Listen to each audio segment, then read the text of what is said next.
Hello students, let us continue our discussion on magnetism and matter.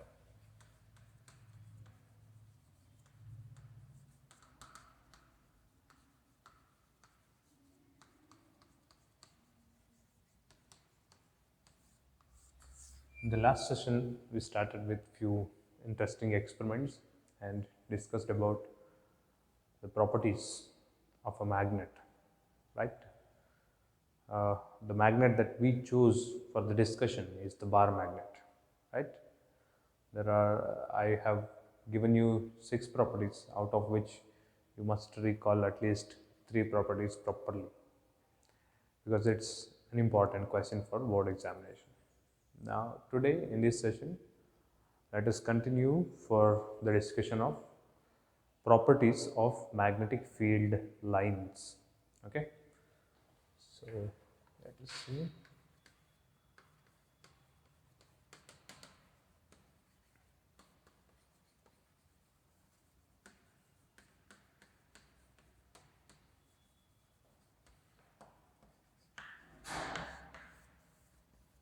Right. When I say properties of magnetic field lines, before that we should have the idea about magnetic field lines, right? We have actually discussed about magnetic field lines in the last chapter itself, moving charges and magnetism, for different arrangements. One of the arrangement which is standard is a solenoid, right? For a solenoid, the magnetic field lines were sketched, and we discussed about the magnetic field lines which were generated for a solenoid. Similarly for a toroid also. Now we are discussing about magnetic field lines, the same magnetic field lines, but this time they are produced not due to a solenoid, a current carrying conductor. Instead, this time magnetic field lines are produced due to a bar magnet. So, in the first place, how does the field lines look like? So, the field lines look very similar to that of a solenoid produced magnetic field lines. Say if this is north pole of the magnet and this is south pole of the bar magnet, inside the magnet the field lines are uniform, straight, parallel to each other like this. Okay. Yeah, inside the magnet, magnetic field lines always propagate from south pole to north pole of the magnet. And outside the magnet, you can see that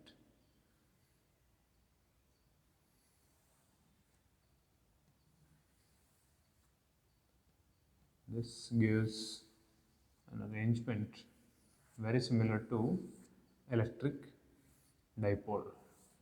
Okay, right. So they emerge out of north pole outside the magnet. Okay, like this, and go into the magnet from south pole.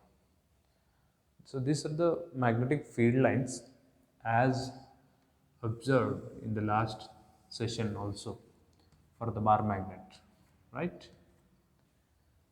So this is how the field lines look like. And now the question is, uh, the discussion is about what are the properties of these field lines. Okay, what is this figure? This figure is magnetic field lines drawn or sketched for a bar magnet. Now, what are the properties of these field lines? One of the basic property is that magnetic field lines always form continuous loops. Okay, magnetic field lines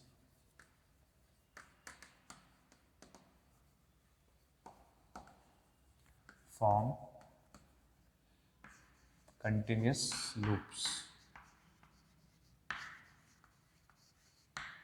See, you can see that if a magnetic field line starts from this point, it goes, it travels, yeah, it can be seen inside the magnet and even outside the magnet. But when comes back into the magnet, it meets the same point from which it starts from. You can see this valid for all the field lines that we have here.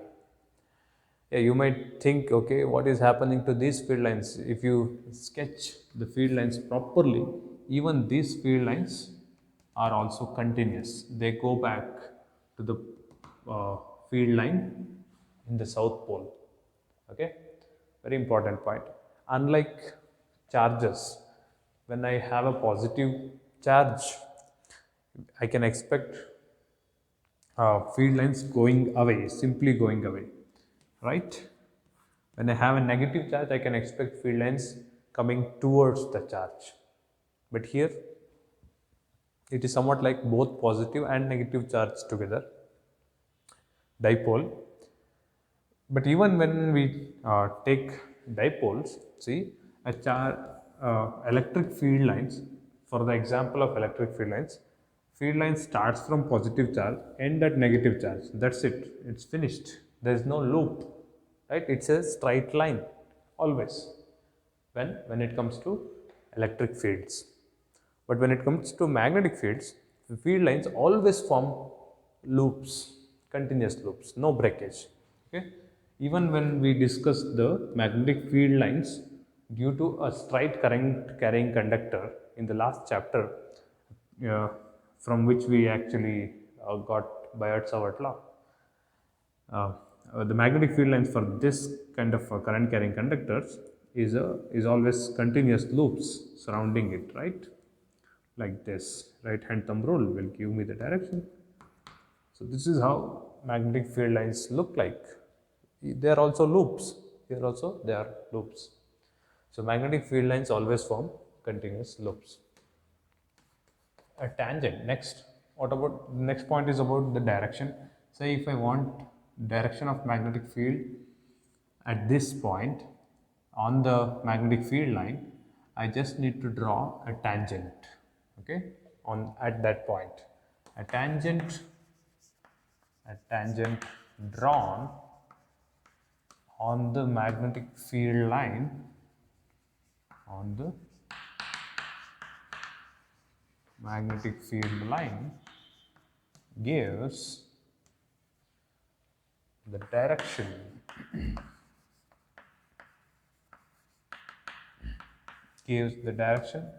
of magnetic field. Okay, magnetic field at that point. I hope you are clear with the difference of magnetic field and magnetic field line.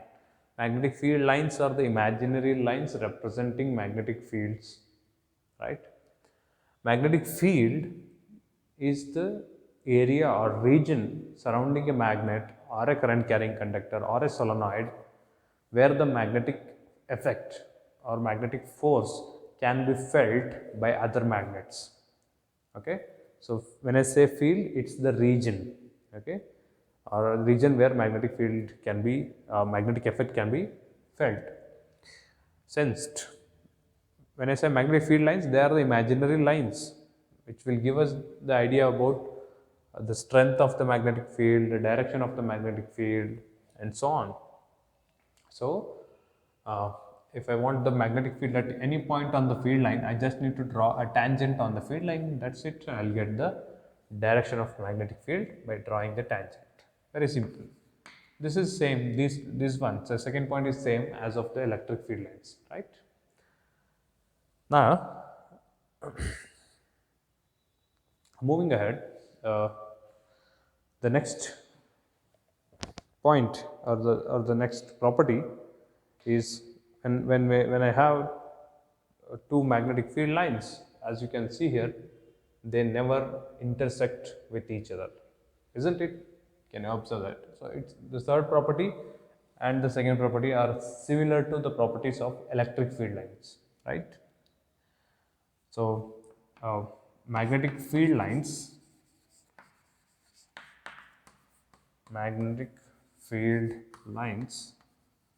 do not intersect with each other. Do not intersect with each other. Okay, this is the third property. Yeah, you need to recall again 3 properties of magnetic field lines. I'll give you one more. The number of magnetic field lines crossing a unit area or given area represents the strength of the magnetic field.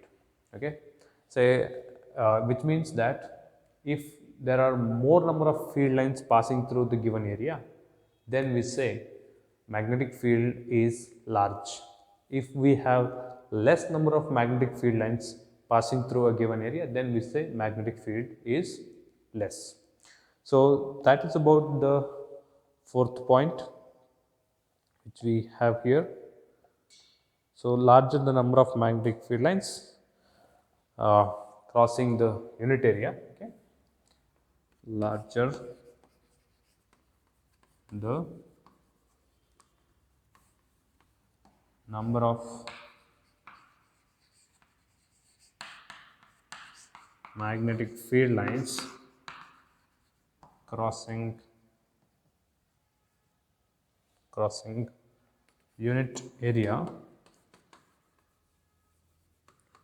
more the magnetic field strength is, or we can say the stronger the magnetic field is area, the stronger the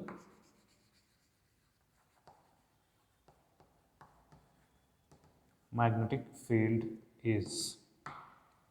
Okay, so this is about the properties of magnetic field lines. Again, as I said, this question is also important for board examination. You need to recall at least 3 properties out of it. Okay, very important question.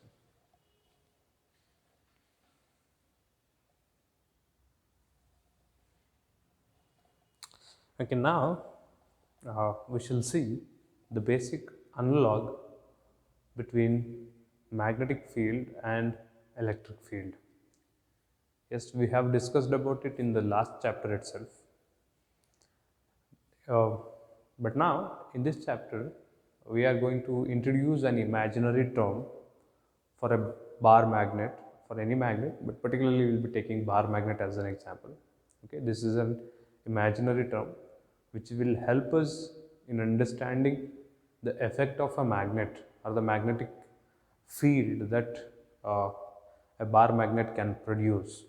Okay, so when I have an electric dipole, a positive charge and a negative charge separated by certain distance, this positive charge is taken as plus q and the negative charge is taken as minus q, and the distance of separation between them is taken as 2a.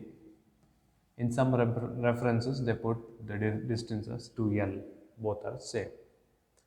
For such an arrangement, we take the electric dipole moment defined or represented by P is equal to, you all know that electric dipole moment is charge times distance of separation. So this is an electric dipole. The charge, magnitude of charge on either of these two is q times 2l, right? Charge into distance of separation is what is electric dipole moment, right? Yes, it is a vector quantity which directs always from negative to positive charge, right? So now, using this analogy, using this formula, we come to the formula for electric field on the axis of the electric dipole. Okay, on the axis of the electric dipole, you might observe that on the axis. Okay, we choose a point P. This is a standard derivation, right? We have derived the formula from one charge. What is the electric field from one charge? What is the electric field from the other charge? Then what is the net electric field? Using vector sum, we got it. So on the axis of electric dipole, electric field is given by E is equal to 1 by 4 pi epsilon naught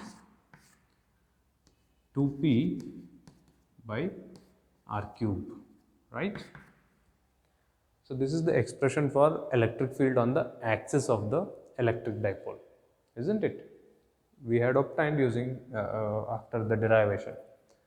Now, when it comes to equatorial line, on the equatorial line, okay, the expression for electric field was E is equal to 1 by 4 pi epsilon naught P by r cube. Obviously, these are the expression for short dipoles, right? Where the distance from the center to the point where we need the magnetic field, which is taken as r, is very large compared to the size of the electric dipole or distance of separation between the charges. Now, these are the expressions which are obtained with this assumption of P is equal to Q into 2L, right? Now, in order to kind of understand the effect of a bar magnet's magnetic field, okay, we give we name one end of the bar magnet as now north and the other end of the magnet as south, okay. Now, north pole is also considered as positive magnetic charge, okay, plus Qm. Say this is purely imaginary, okay, because since we cannot have monopole or isolated pole of magnet, this approach of assigning magnetic charge to a pole of the magnet is avoided in NCERT, but is used in competitive exam reference books. So, I want you to have the idea of this assigning magnetic charge to the pole of the bar magnet. So, plus Qm is the charge that we assign for north pole of the magnet, minus Qm is the charge that we assign. Not what kind of charge? Magnetic charge it is, purely imaginary. Okay, there is no significance for this as of the physical and even the calculations are concerned for board examination. You won't get any question based on this assumption, okay, in board exam. But for competitives, this concept will help. We'll assume that a magnetic charge of plus Qm is kept here and again minus Qm is kept here, and they are separated again by a distance of 2L. Now, we have discussed magnetic moment or magnetic dipole moment in the last session itself, in the last chapter itself, right? Magnetic dipole moment is represented by M, you know that, which is equal to NIA, isn't it? Right? NIA. What is this N? Number of turns in the coil. I is the current through the coil. A is the area of cross section of the coil, not the cross section, area of the coil. So now, this is the magnetic moment which has physical significance. Yes, it is a true factor which can be obtained for a current carrying coil. Magnetic moment is a physical factor which we can obtain. Yes, true factor. But here, for a bar magnet, we do not have any current flowing. So, we need to define we will define magnetic moment even for this bar magnet. But this time, we will use the assumption that we have considered, which is assigning magnetic charge. Okay. Similar to electric dipole moment P is equal to Q into 2L, we will now take magnetic dipole moment M is equal to magnetic charge Qm, okay, magnetic charge Qm into distance of separation between the magnetic charges. See, distance of separation between the magnetic charges is nothing but length of the bar magnet, okay, length of the bar magnet itself is this. So, M is equal to Q into 2L, where 2L is the length of the bar magnet, Qm is imaginary magnetic charge assigned to the poles of the bar magnet. And now, similar to this, okay, this time we'll take the magnetic field, okay, magnetic field at a point on the axis of the bar magnet, okay. We'll take a point P, and at this point P, now we'll take the magnetic field, okay, magnetic field at this point due to this bar magnet. It's very similar to that. Here on the axis, magnetic field will be, instead of 1 by 4 pi epsilon naught, it is mu naught by 4 pi into, see there it is 2p by r cube, and here it is 2m by r cube, okay, for a short magnet, for short bar magnet. And for the equatorial line of the bar magnet, magnetic field B is mu naught by 4 pi. See, on the equatorial means this line, somewhere at this point if I take, magnetic field is, at that point is mu naught by 4 pi m by r cube, okay, simply m by r cube. What is that m? M is the magnetic dipole moment. What is that equal to? At m is equal to Qm into 2L. What is Qm here? Qm is the imaginary magnetic charge that we have assigned to the poles of the magnet. 2L is the length of separation. Physically, what is this m? Physically, m can be obtained using this for a current carrying coil. Okay, when it comes to bar magnet, this is how we get m. Yeah, since Qm itself is imaginary, how do we get m is the question, right? See, now let me give you the pattern how it flows. Obviously, Qm is imaginary. So, since Qm is imaginary, we cannot obtain m directly, right? Since we cannot obtain m directly, we cannot obtain b directly, which means using the, since I do not have the value of Qm, I cannot obtain b using this formula, right? Because I don't know m. Why? Because I don't know Qm. It's imaginary. I need to calculate it. And there will be no bar magnet such that they will mention the charge on the poles. No. No bar magnet will have magnetic charge mentioned on the poles. So, this factor is not given anywhere. But here, when B is equal to mu naught by 4 pi 2m by r cube, I cannot obtain m, and hence I cannot obtain b using this formula. But if I bring a moving charge at this point, okay, a moving charge or a current carrying conductor, okay, a moving charge or a current carrying conductor at this point, since there exists magnetic field, this current carrying conductor will experience a force of F is equal to I into L cross B, or ILB sin theta, the magnitude of force. So, now the quantity of force or the magnitude of force experienced by this conductor, current carrying conductor, can be calculated, right? Force is a measurable quantity, we can measure it, no need to worry. So, I can obtain force, current in the conductor is what I can control, length of the conductor is also what I can control, theta is also I can decide using the orientation.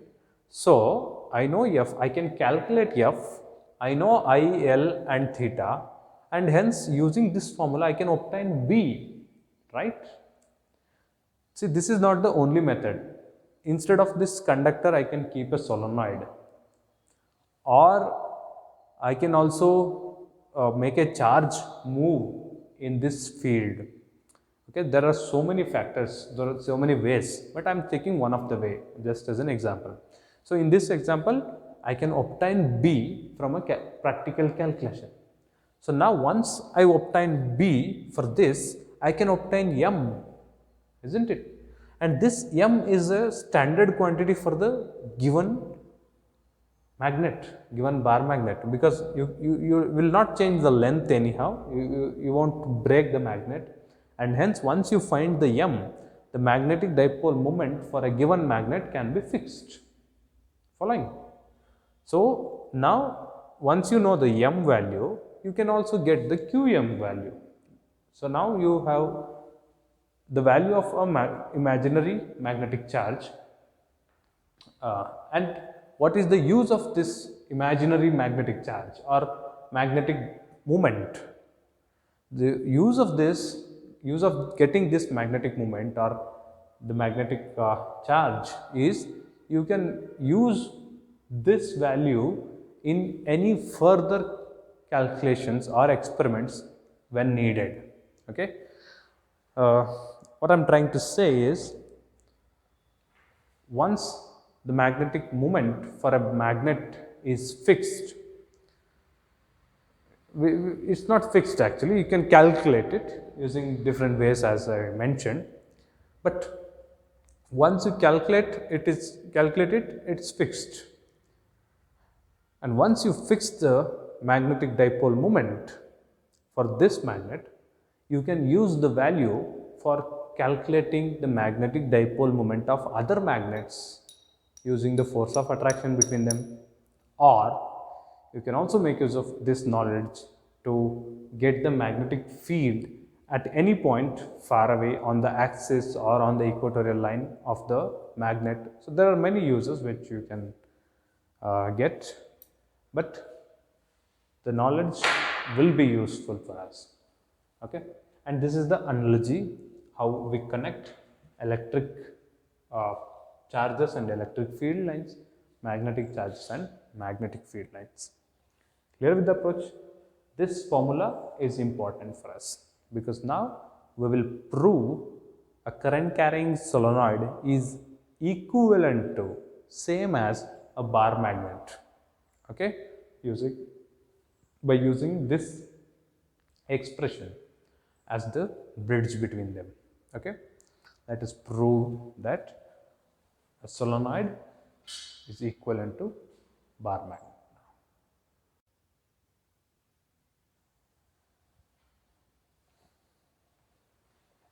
So now we shall see how a bar magnet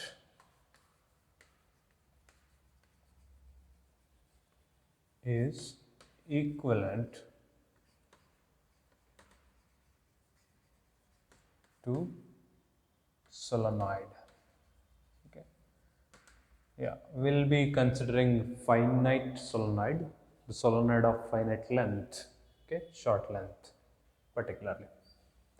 If you can remember, we had derived the formula for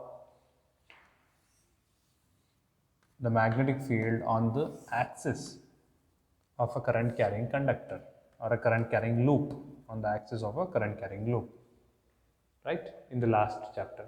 What was the formula? It is B is equal to mu naught by 4 pi 2 pi I a squared divided by r squared plus a squared to the power of 3 by 2. What is r here?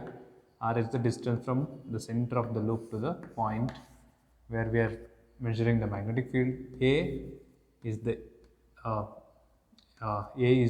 radius of the loop. I is the current through the loop, right? This was the formula for a current carrying coil with one turn of magnetic field due to this kind of one turn coil. Now, if I have n number of turns, okay, for n number of turns, the expression would become B is equal to mu naught by 4 pi 2 pi n I a squared divided by r squared plus a squared whole to the power of 3 by 2. We have discussed about this in the last chapter itself. And now we are going to consider a solenoid of length 2n. What is a solenoid? Solenoid is again a current carrying coil of so many turns, okay, we don't know, we will not be knowing the number of turns. Okay, we will not be knowing the number of turns, but we do know the length of the solenoid.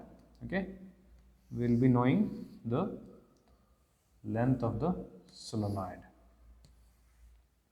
The total length of the solenoid that we will consider will be 2L, and we will split it as such. From the center towards the right, we will split the length L, and towards the left L again. Okay, see, if I set this as the coordinate, I'll name this point as origin O or 0, and this point I'll take it as minus L, and this point I'll name that as plus L. Okay, coordinates just like plus 5, minus 5, 0. Okay, I've set the coordinate for the given solenoid. Once again, let me take the radius of the solenoid as A. Okay, A be the radius of the solenoid. Now, as I've told you, I'll be considering the equation of magnetic field on the axis of the bar magnet to compare it with the magnetic field due to solenoid, and hence conclude that a bar magnet is equivalent to solenoid. So, now I would like to take axial line and a point on the axial line, okay, P, which is at a distance, I hope it is clear, yes. I'll take a point P on the axial line, okay, which is at a distance of R from the center of the solenoid, okay, from the center of the solenoid. Clear with the given things? And now, I do not have a direct formula for the magnetic field due to the entire solenoid, but I do have the formula for few turns of a coil, few turns. Okay, so in order to get few turns out of the solenoid, I will consider very few turns. I will not consider the entire solenoid. Instead, I will consider very few turns in the solenoid, okay, of this much. Okay, so this many turns are considered. Let dx be the length of the part of the solenoid that we have considered. Okay, very small length that we have considered, dx be the length, and we will need one more factor or one more term, which is x. Okay, x is the distance from center of the solenoid to this part of the solenoid which we have considered, small part of length dx. I hope you are clear with the given factors. Okay, so where 2L is the length of the solenoid, right?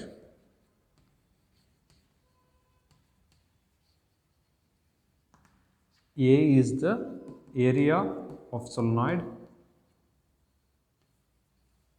right?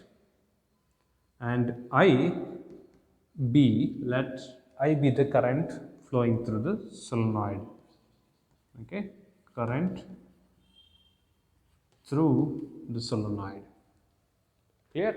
So these are the given factors. Now using these given factors and assumptions of for considering point P, which is situated at a distance R, okay, I hope you are clear with this. I'll be in need of this formula. So this one, I'll erase the rest. Okay. Now these are the given factors and consideration. Yeah, I'll be in need of one more factor, which is n, small n. Okay. Here, small n is the number of turns in the solenoid per unit length. Okay. Small n is the number of turns per unit length. Okay, in 1 meter, how many turns of the coils are there in 1 meter is this small n. Clear? Okay, so now what we know is if I have n number of turns, then the magnetic field on the axis of the coil will be this much. Since I have taken dx, a part of the solenoid with length dx and number density or number of turns per unit length n, the number of turns in the chosen part will be small n times dx, isn't it? What is small n? Small n is the number of turns per unit length and dx is the length. Following? Dx is the length, and hence for this arrangement, okay, the total number of turns itself will be n into dx. Okay, so now I am considering the magnetic field at point P due to the chosen part from the solenoid. Clear? So magnetic field due to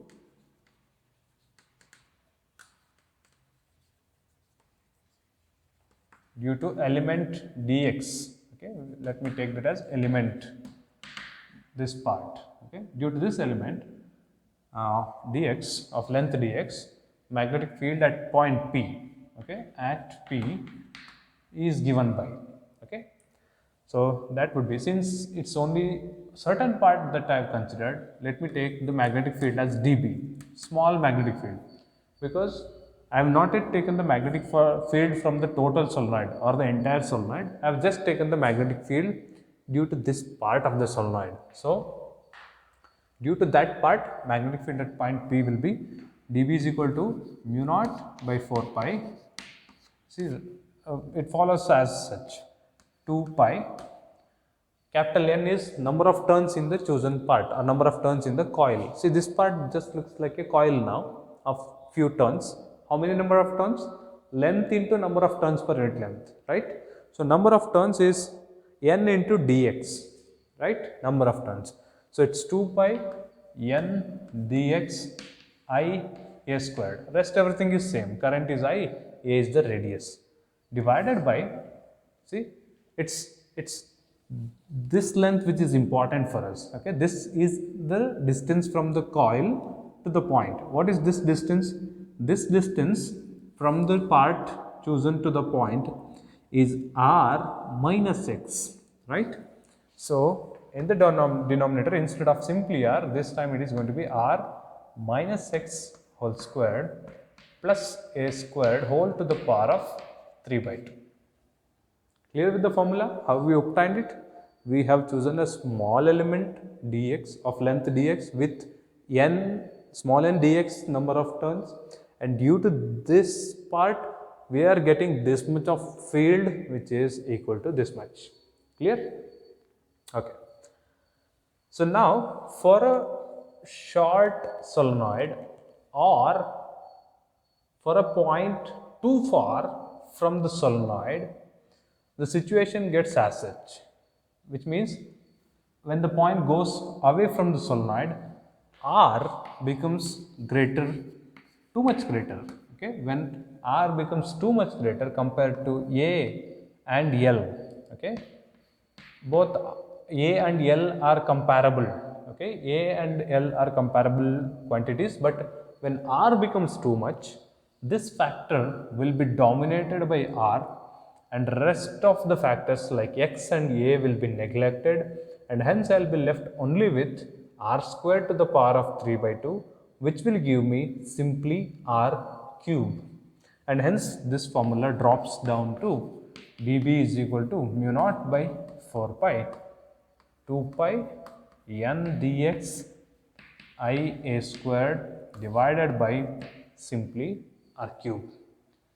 Yeah, we can consider this general case itself and solve, but the derivation will become difficult and is not there for your board syllabus. That's why I am avoiding considering all these factors. Now, but you can do it, okay, upon your own interest. You can get the magnetic field for a long solenoid also when R is comparable with A and L, okay, you can get it. you'll get the approach now, and hence you can apply the same approach and get it.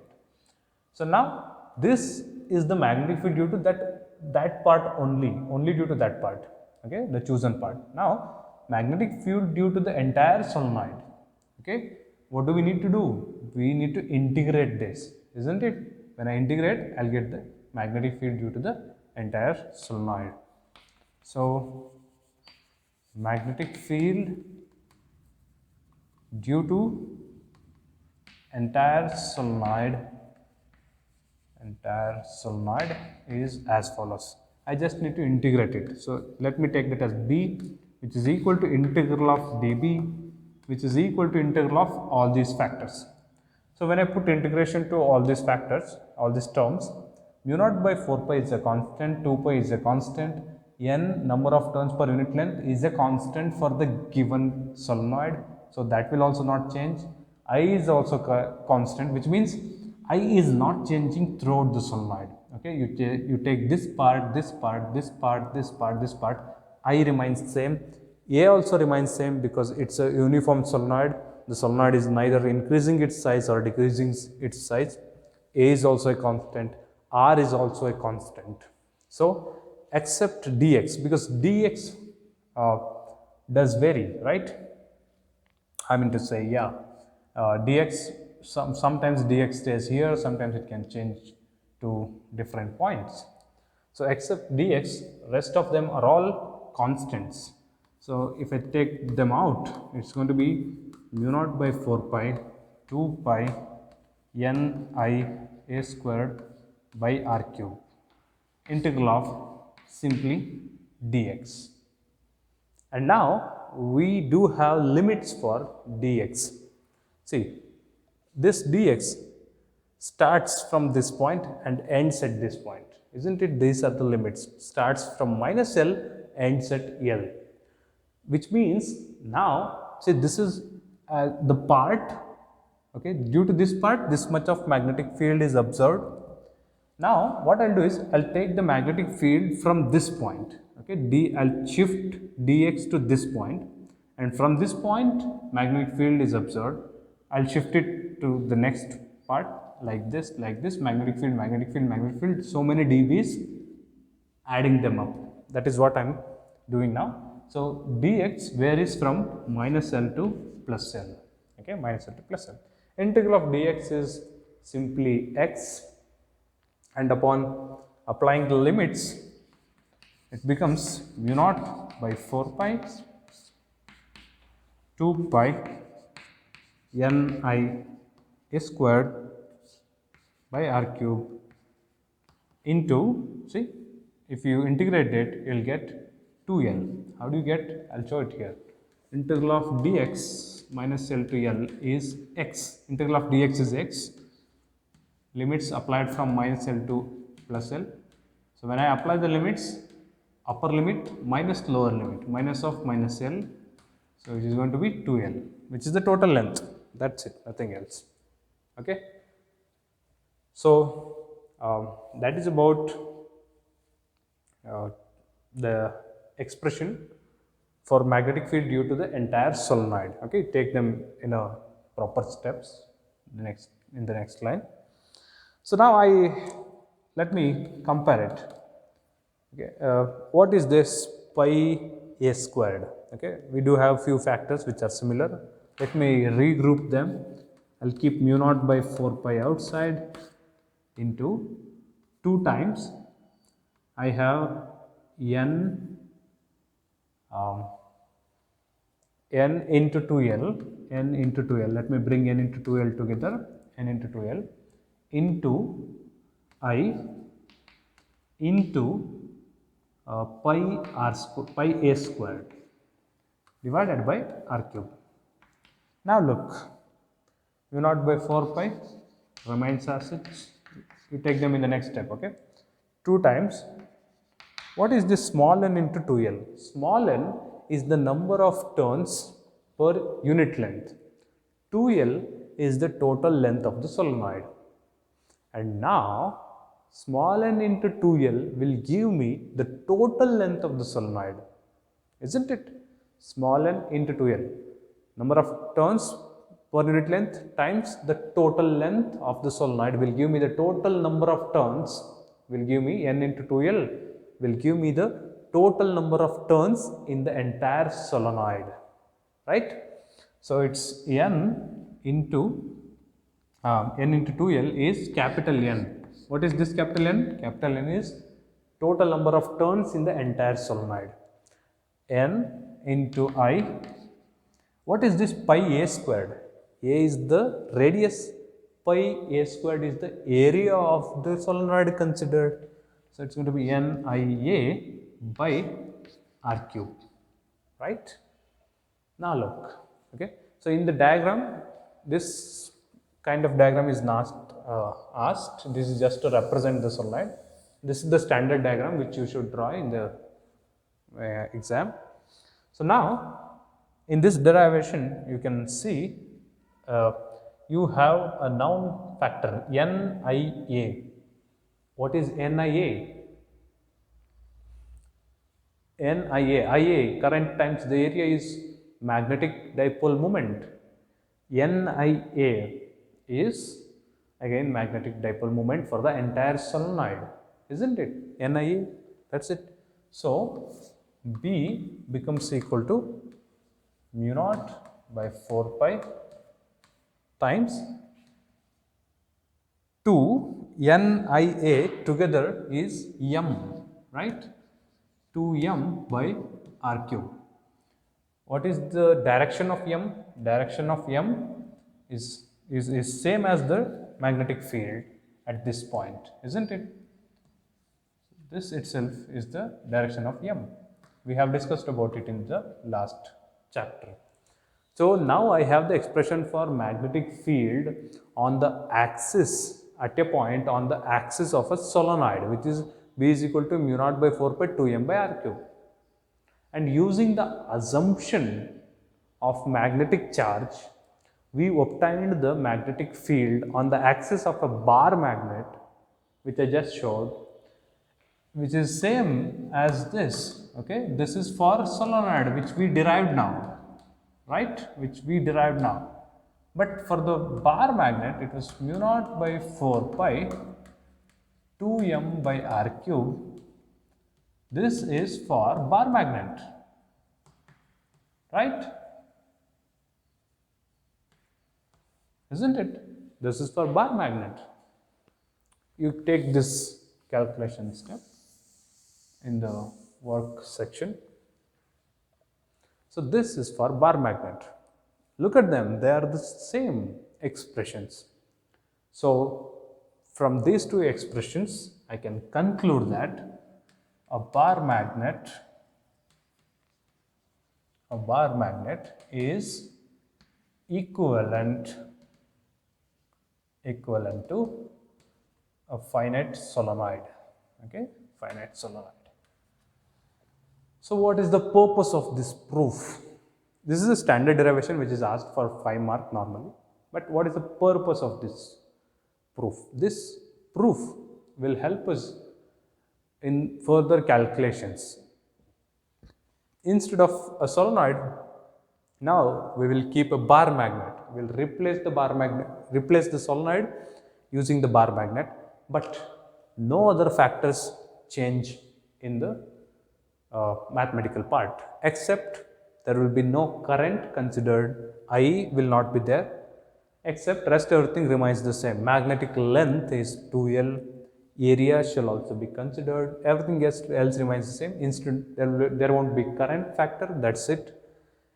Instead of that, leaving that part, I can just replace a solenoid by a bar magnet directly. Okay, rest of the mathematics remains the same, and that will help us in mathematical calculations also. Okay, clear with this? Fine. So let us continue our discussion in the next session. Thank you.